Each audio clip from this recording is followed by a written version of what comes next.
হে WhatsApp guys, কেমন আছো সবাই? আশা করি সবাই খুব ভালো আছো। ডেথ নোটের 26 নম্বর পর্বে তোমাদের সবাইকে স্বাগত। অ্যাকচুয়ালি ডেথ নোট অনেক পুরনো একটা সিরিজ, তারপরও আমরা এটা ধরেছিলাম কারণ আমাদের সাহস ছিল তোমাদের উপর যে আমরা যদি কোনো সিরিজ আনি তোমরা শতবার দেখলো সেটা আবার দেখবে, এবং আমাদের সাথে অনেকে প্রথমবারের মতো দেখছো। তো আমরা আসানোর উপর এরকম ভিউ না পেলে মোটামুটি চলানোর মতো ভিউ পেয়েছি, এই জন্য 26 এপিসোড পর্যন্ত আনতে পেরেছি। প্রায় 1 মাস ধরে ডেথ নোট চলছে। চলো ভিডিওটা স্টার্ট করি। তবে গাইজ, ভিডিওটা স্টার্ট করার পূর্বে ছোট্ট একটা কমার্শিয়াল বিজ্ঞাপন রয়েছে, এবং আমি তোমাদের যেটা বারবার বলে থাকি তোমাদের অবশ্যই বিজ্ঞাপনটা স্কিপ করতে হবে। এবং যে কোম্পানির বিজ্ঞাপন আসুক না কেন, সেটা কোনো ট্রেডিং সাইট হতে পারে, সেটা কোনো তোমার আর্নিং সাইট হতে পারে, এবং নিশ্চিত থাকো এই ধরনের যে ট্রেডিং আর্নিং যে ওয়েবসাইট বা অ্যাপগুলো থাকে সেখানে গেলে তুমি নিশ্চিত তুমি তোমার অর্থনৈতিকভাবে ক্ষতিগ্রস্ত হবে। তো বিজ্ঞাপনটা প্লে হবে, বাট তোমরা যেটা করবে এখনই ডিসক্রিপশনে গিয়ে ড্রশনে ক্লিক করে মূল ভিডিওতে চলে যাও।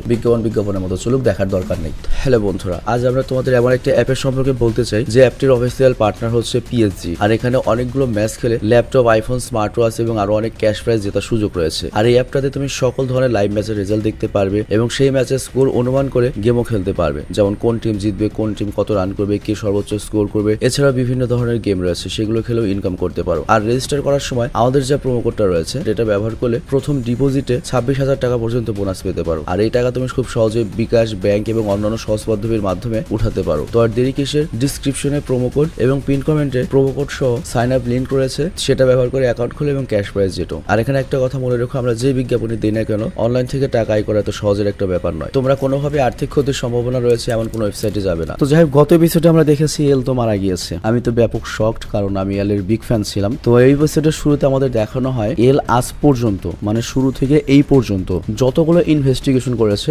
সবগুলো রেকর্ড দেখানো হচ্ছে। তো এই রেকর্ডগুলো সেখান থেকে শুরু হয় যখন এল কান্ট্রি রিজন থেকে লাইভ ব্রডকাস্ট করছিল আর কিরাকে চ্যালেঞ্জ করে যে পারলে আমাকে মেরে দেখাও। আর সে ফাইনালি বের করে ফেলে যে কিরা জাপানে রয়েছে এবং কোন এলাকাতে রয়েছে। তারপর কিরাকে ধরানোর জন্য এল করে কি কিরা টাস্ক ফোর্স হেডকোয়ার্টার বানায়, যেখানে টোটাল 141 জন মানুষ প্রথমে কাজ করছিল, কিন্তু তারপরেও পুলিশের মধ্যে থেকে ইনফরমেশন লিক হচ্ছিল। তো এল তখন ভাবে যে এই পুলিশদের মধ্যেই কিরার কাছাকাছি কেউ রয়েছে, যার কারণে এফবিআই কে জাপানে ডাকা হয়েছিল জাপানের সবগুলো পুলিশ অফিসারদের ইনভেস্টিগেশন করার জন্য, এবং 12 জন এফবিআই এজেন্ট জাপানে এসেছিল। আর 19 ডিসেম্বর থেকে কিরা তার ভিকটিমদের উপর এক্সপেরিমেন্ট শুরু করে, আর এটা জানার জন্য যে সে ভিকটিমকে মারার আগে কতটুকু কন্ট্রোল করতে পারে। আর এভাবে সকলে এফবিআই এজেন্টকে সে মেরেও ফেলেছে। তো এর জন্য এল ধরে নেয় 14 বা 19 তারিখের মধ্যে এফবিআই এজেন্টরা যাদেরকে ইনভেস্টিগেট করেছিল তাদের মধ্যে কেউ কিরা হবে। আর তারপর সবচেয়ে বড় সাক্ষীর সামনে আসে নামি মিশরা, যে রে পেনভারের স্ত্রী ছিল, আর সে এলের আন্ডারের আগেও কাজ করেছিল। আর সে রে পেনভারের মারার পরে জাপানে চলে এসেছে, তার মানে নিশ্চয়ই কোনো সূত্র ছিল। কিন্তু এল বলে আমার মনে হয় কিরা আমার আগে ওর কাছে পৌঁছে গিয়েছিল এবং ওকে মেরে দিয়েছে। আর এরপর আসে লাইট ইয়াগামি। আর আমরা ইনভেস্টিগেশনের সময় শুধুমাত্র ওই লোকদের উপরেই লক্ষ্য রেখেছি যাদেরকে রে পেনভার জাপানে থাকাকালীন সময় ইনভেস্টিগেশন করেছিল, যাদের একজন ছিল ডেপুটি ডিরেক্টরের ছেলে কিতামোরা এবং তার ফ্যামিলি, আরেকজন হচ্ছে ডিটেকটিভ সুপারিনটেন্ডেন্ট ইয়াগামি এবং তার ফ্যামিলি। তো এরপর আমরা তাদের দুজনের বাড়িতে সার্ভিলেন্স ক্যামেরা এবং বায়োটেপস লাগিয়েছিলাম।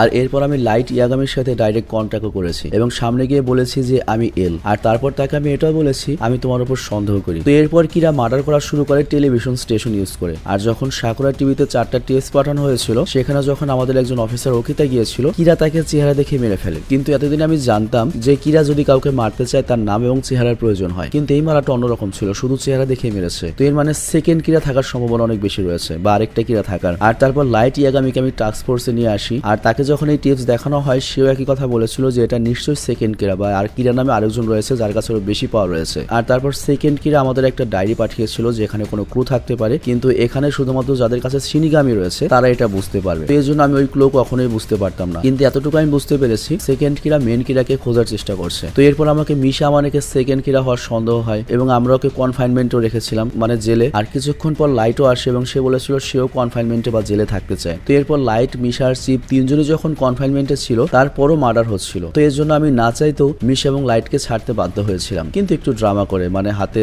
হ্যান্ডকাপ পরে। তো এরপর আমি লাইট ইয়াগামিকে আমার ইনভেস্টিগেশনে সাহায্য করার জন্য রাখি। আর কিছুদিন পরই আমরা ইয়াতসুবা কোম্পানির ব্যাপারে জানতে পারি, যেখানে দেখতে পাই বর্তমান কিরা যতগুলো মার্ডার করেছে যখন লাইট আর কি জেলে ছিল সবগুলো হয়েছে ইয়াতসুবা গ্রুপের লাভের কারণে। তো এরপর আমরা ইয়াতসুবা গ্রুপকে ইনভেস্টিগেট করা শুরু করি, আর আমরা ধরতে পারি যে হিগুচি কিরা ছিল। আর তারপর এক হিডেন ক্যামেরায় শোর সাহায্যে আমরা হিগুচিকে ফাঁসিয়েছি। আর তারপর আমরা জানতে পারি যে হিগুচির কাছেও সেকেন্ড কিরার মতো পাওয়ার রয়েছে এবং সে কারো চেহারা দেখে নাম ছাড়াই মারতে পারে। তো হিগুচিকে আমরা ধরে ফেলি, আর তখন আমরা জানতে পারি যে ডেথ নোট বলে কোন একটা জিনিস রয়েছে যেটার মধ্যে কারো নাম লিখলেই সে মারা যায়, আর তার সাথে একটা শিনিগামি বা ফেরেশতাও রয়েছে। এবং এটাও আমরা ধরতে পেরেছি যে ডেথ নোট দুটো রয়েছে। তবে আমরা যে ডেথ নোটটা ধরি সেটার মধ্যে কিছু নিয়ম ছিল, আর ওখানে একটা নিয়ম ছিল হচ্ছে এই ডেথ নোট যে একবার ইউজ করবে সে 13 দিন পর্যন্ত যদি আরেকজনকে না মারে তাহলে ওই ইউজারও মারা যাবে। যাবে, মানে ডেথ নোটের মালিকও মারা যাবে। তো এর মাধ্যমে প্রমাণ হয়েছিল যে মিশা আমানে আর লাইট ইয়াগামি সম্পূর্ণ নির্দোষ, কারণ তারা যদি ডেথ নোট ইউজ করে থাকে 50 দিন পর্যন্ত তাদের জেলে রাখা হয়েছিল, তাহলে তারা এতদিন বেঁচে রইল কিভাবে? তো সবগুলো ঠিক আছে, কিন্তু এই 13 দিনের নিয়মের জন্য বা 13 দিনের ভিতর মারতেই হবে এই জিনিসটার জন্য ওরা বেঁচে গিয়েছিল। তবে ওদের উপর আমার সন্দেহ এখনো ছিল। আর তখনই কম্পিউটার স্ক্রিনে লেখা আসে, আমি কিরা ইনসিডেন্টস নিয়ে যতগুলো ইনভেস্টিগেশন করেছি সবই রেকর্ডে রয়েছে। আপনি যদি এই মেসেজ পড়ে থাকেন তার মানে হলো আমি এখন আর বেঁচে নেই এবং আমি এই সমস্ত রেকর্ড আপনার হাতে তুলে দিচ্ছি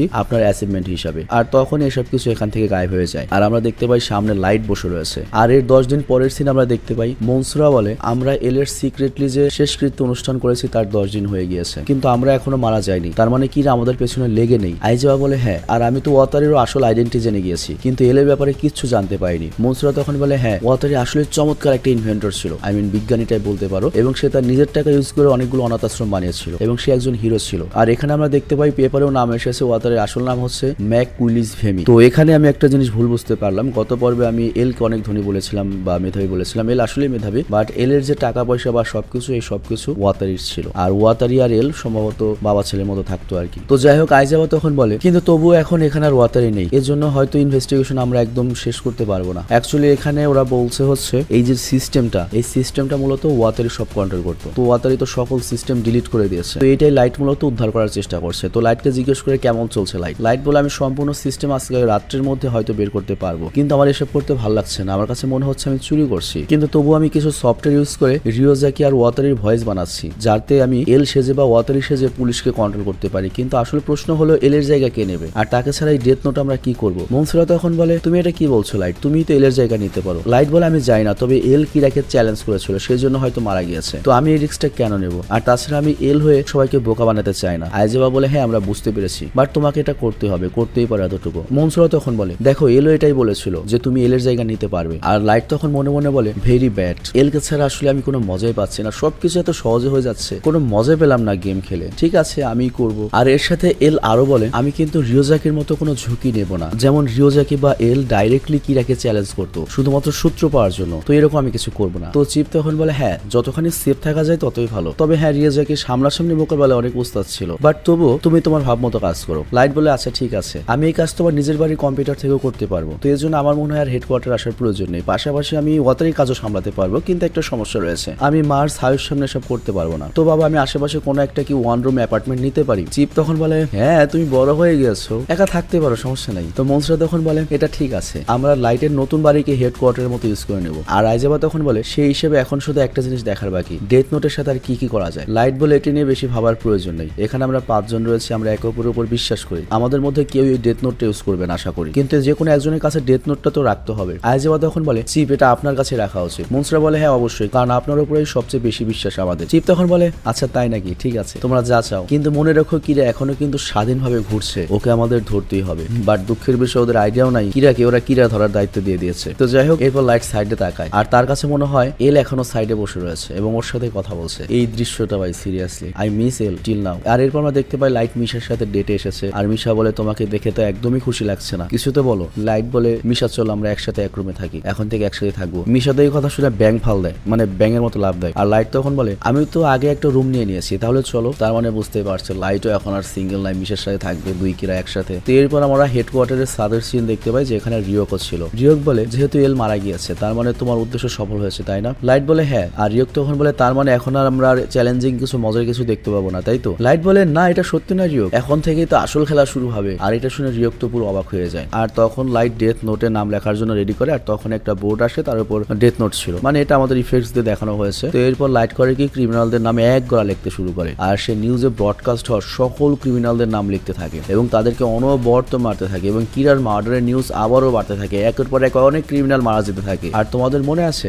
এল কিন্তু হেডকোয়ার্টারে দুজন ক্রিমিনালকে এনেছিল, একজন আইবার আর একজন ফ্রেডি, মানে আমেরিকা থেকে এনেছিল। তো লাইট ফ্রেডির আসল নাম ডেথ নোটে লিখে দেয়। ফ্রেডি বাইকে করে যাচ্ছিল, সে ওখানে হার্ট অ্যাটাক করে এবং অ্যাক্সিডেন্টের ফলে সে মারা যায়। আর অন্যদিকে লাইট আইবারেরও আসল নাম ডেথ নোটে লিখে দেয়। তো আইবার তখন বাড়িতে ছিল, তো তার স্ত্রী আর ছেলে যখন ঠিক বাড়িতে ঢুকে তখনই তাদের সামনে আইবারও হার্ট অ্যাটাক করে মারা যায়। আর এরপর আমরা ইয়াসুবা গ্রুপের সিন দেখতে পাই, সেখানে তারা সেলিব্রেট করছিল যে হিগুচি যেহেতু মারা গিয়েছে তাহলে হিগুচির ভাগের যত শেয়ার সব আমাদের হয়ে যাবে এবং আমরা নিজেদের মতো কোম্পানি শুরু করতে পারবো। কিন্তু তখনই নামিকাবো হার্ট অ্যাটাক করে আর এর সাথে ইয়াসুবা কোম্পানির বাকি সব মেম্বাররাও হার্ট অ্যাটাক করে, তারা সবাই মারা যায়। মানে সিরিয়াসলি কি এটা কি শুরু করছে? তো এরপর আমাদের বলা হয় ফেব্রুয়ারি 28 তারিখে লাইট ইয়াগামির বয়স 23 বছর হচ্ছে, মানে লাইট ইয়াগামি বড় হয়ে গিয়েছে, মাঝখানে বেশ কিছু সময় চলে গিয়েছে, আর সে ন্যাশনাল পুলিশ এজেন্সিতে জয়েন করেছে। তো এই সালে 2012 সালে কিরার মার্ডার আরো বেড়ে যায় এবং পুরো পৃথিবী কিরার ভয়ে বাঁচতে থাকে। তবে অনেক লোক কিরাকে সাপোর্ট করাও শুরু করে, আর কিরার ভয়ে ধীরে ধীরে মানুষের সত্য পৃথিবীর সামনে আসতে শুরু করে। মানে যারা 2 নম্বরে কাজ করেছে তারা মাপ চাওয়া শুরু করে ক্যামেরার সামনে এসে, এবং কিছু কিছু দেশ তো কিরাকে অ্যাকসেপ্টই করে নিয়েছে যে কিরা যা করছে ঠিকই করছে। এবং পৃথিবী এমন একটা মোড়ে চলে আসে যে যেখানে কিরাই নিয়ম বানায় এবং কিরাকেই সবার মানতে হবে। মানে কিরা যেটা হতে চেয়েছিল সেটাই হয়ে গিয়েছে, আই মিন ঈশ্বর। আর অন্যদিকে এলের রুম দেখানো হয় যেখান থেকে সে আগে অপারেট করতো, আর সেখানে একটা টাইমার চলছিল,